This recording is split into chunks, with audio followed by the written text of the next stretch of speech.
Hey, what's up, everybody?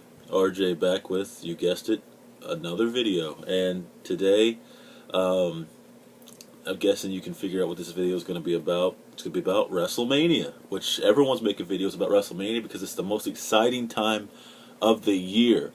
It is the end all be all of wrestling, the Super Bowl of wrestling, the World Series of wrestling, the NBA Finals of wrestling. It is the highest of high of pedestals. And this year, are you that excited? Are you really looking forward to it? Because here's my only big complaint about WrestleMania this year. First off, I'm not going this year. I might go next year. I'm definitely considering, especially since it's WrestleMania 30. And I really love to see Rock Cena 3, which we'll get into in a second. But is WrestleMania too predictable this year? Is it too predictable? Because I think for the most part, most people think, and this is not just necessarily my opinion, what's going to happen, but most people think that the three main matches, right, are Rock Cena, definitely Undertaker and CM Punk, which I'm looking forward to the most. And we also got Triple H, Brock Lesnar, which is going to be like a giant street fight, you know. Um, are they too predictable? You know, that's on paper you would think, okay, Triple H versus Lesnar, Triple H has to get his win back. Cena versus Rock, Cena's got to get his win back. And, you know, Undertaker, clearly the streak has to go on, otherwise there's no Undertaker for next year's WrestleMania. Now, on paper, that's what people are thinking. And if that's the case, is it really that predictable? Is WrestleMania that predictable this year to the point where, you know, you're going to sit back and think, you know, God, should I even bother ordering it? Is this going to hurt sales, you think? First of all, I don't think it's going to hurt sales. But, you know, there's people out there, I'm sure. I mean, I definitely, when I first heard the whole card, I was thinking, yeah, are they really going to be that predictable? I was thinking to myself, there's no way they could just do those matches the way that they're doing them because, I mean, let's face it, I mean, if they do it that way, I mean, first of all, I do think Cena's going to beat The Rock. I know The Rock's supposed to be doing stuff next month, blah, blah, blah. But I think Cena will beat The Rock. Will he beat The Rock cleanly? I'm not thinking he will, but I mean, I'd be shocked. That'd be a shock to me if The Rock loses clean. Undertaker versus Punk. As much as I'm thinking that Punk, you know, every year I always, like for Shawn Michaels, I always thought, oh, Shawn Michaels is going to end the streak, and he never did. Triple H, I was like, yeah, he's not dead. I never thought Triple H was going to end the streak. But Shawn Michaels, I did think he was going to end the streak at one point. Last 2 years, like I said, no, I didn't see it happening.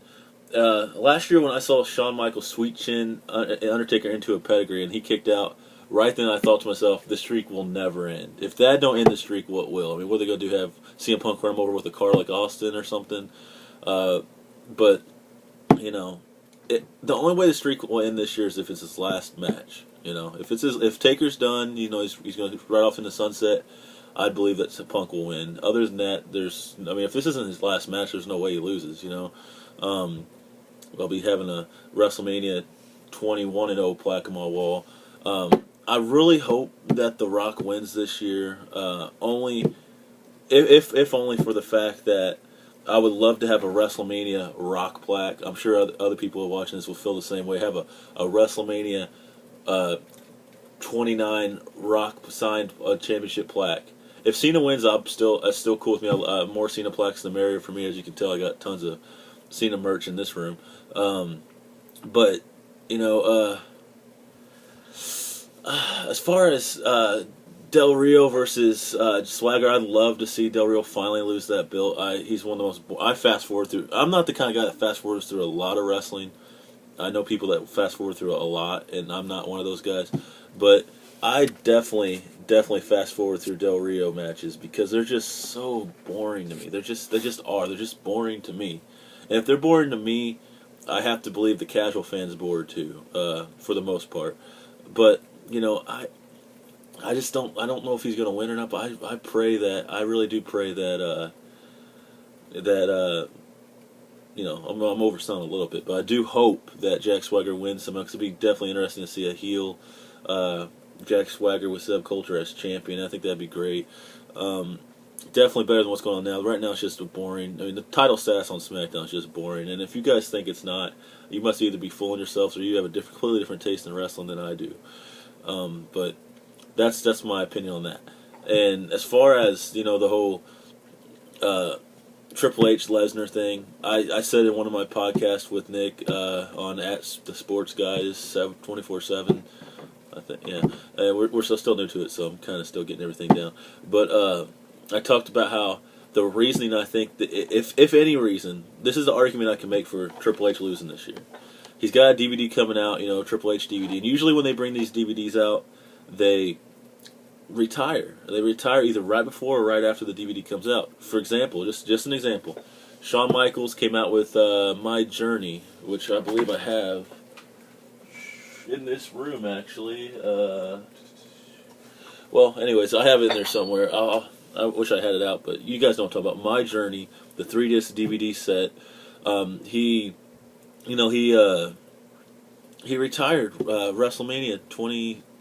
He retired right after that DVD came out, and Triple H has a DVD coming out really soon. Usually they bring these out, for like Mick Foley's got a new one out for the Hall of Fame thing, and they always bring these out to push them on people because they're retiring. Oh, you want to relive the great career of this guy or that guy, and that really makes me think that Triple H will lose.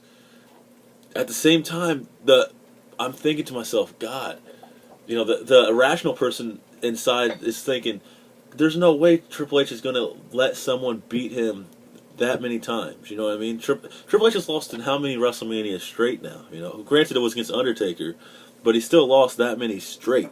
So that makes me sit here and really think that, Triple H is, he's going to win. He's going to win.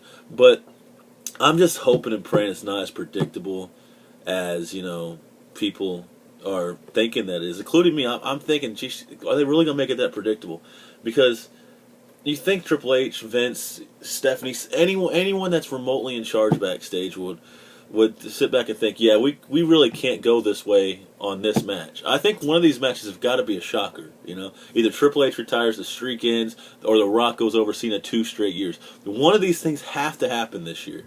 They have to, because if it doesn't, it's going to be by far probably in a lot of ways the most disappointing WrestleMania because it's so predictable. Cena heel turn. We've been wanting it for years. I always say, we're not going to get it because of the Make-A-Wish. But if that happened, that one thing happened that wasn't predictable, it would make the entire night. It really would.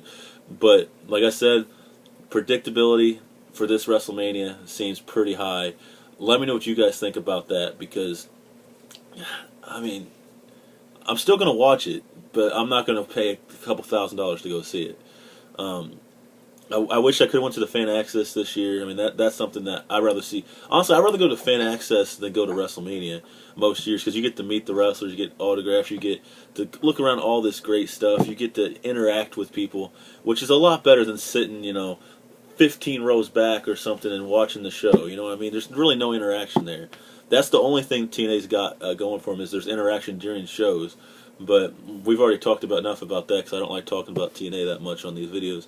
But let me know what you guys think. Let me know if you guys think it's too predictable. Leave me a comment. Give me a thumbs up.